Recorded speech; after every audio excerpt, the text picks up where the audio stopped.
in today's tutorial, I'm going to show you guys how to enable the mirror video effect on your VLC Media Player. So this should hopefully be a pretty straightforward process, guys. And without further ado, let's go ahead and jump straight into it. So all you have to do is select the Tools tab at the top and then select Effects and Filters. Then you want to select the Video Effects tab again at the top. And there should be something that says Advanced on the right side. Select that tab.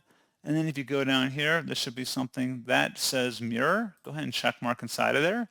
And then select Save and close to save it. And then the video has been mirrored.